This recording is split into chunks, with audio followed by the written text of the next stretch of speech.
Have you ever considered adults being diagnosed with ADHD? In an article by Scientific American, there was a spread about ADHD showing up for the first time in adulthood. It goes on to explain about studies that show not only can symptoms show up in adults, but the symptoms may differ from those in children. According to Stephen Ferron, a psychiatry researcher, although symptoms differ between children and adults, the two show impairment in several areas. In children, it can be school, family, and friendships, and in adults, it can be school, occupation, marriage, and driving. Ferron believes some diagnosed adults may have had undetected ADHD as children, but things like support from parents and teachers or high intelligence may have kept the symptoms from showing up in their childhood. One study from Brazil suggested more than 5,200 people born in the year 1993 had ADHD until they were 18 or 19 years old.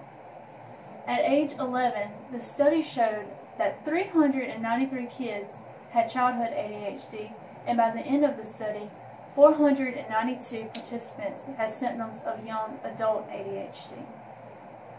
The study also found childhood ADHD is more common in males, and adult ADHD is more common in females.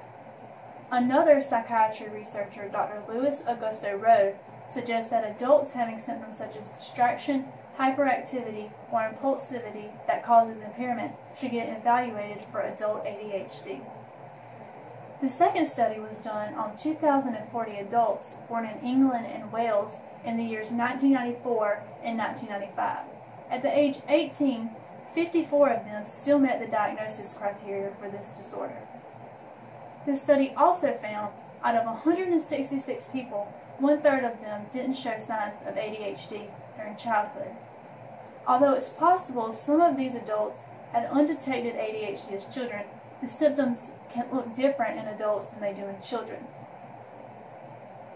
Symptoms in adults can be more inattentive, such as forgetting things or having trouble concentrating.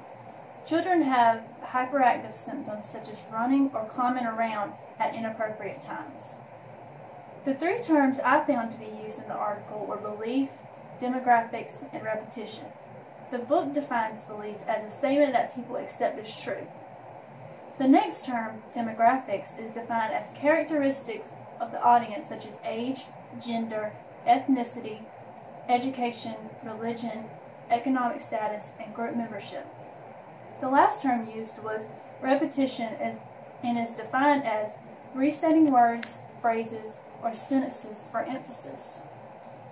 The first term, belief, was used when the author suggests support from teachers and parents or high intelligence could prevent ADHD from showing up during childhood, because that statement is debatable. The next term was demographics and is used in the article because the author is simply targeting adults. The last term, repetition, was used in the article because the statement about the symptoms between adult and childhood ADHD could differ was used several times in the article. After reading this article, more adults should be aware that ADHD could occur within them for the first time. Adam Levine says, ADHD isn't a bad thing, and you shouldn't feel different from those without ADHD. Thank you.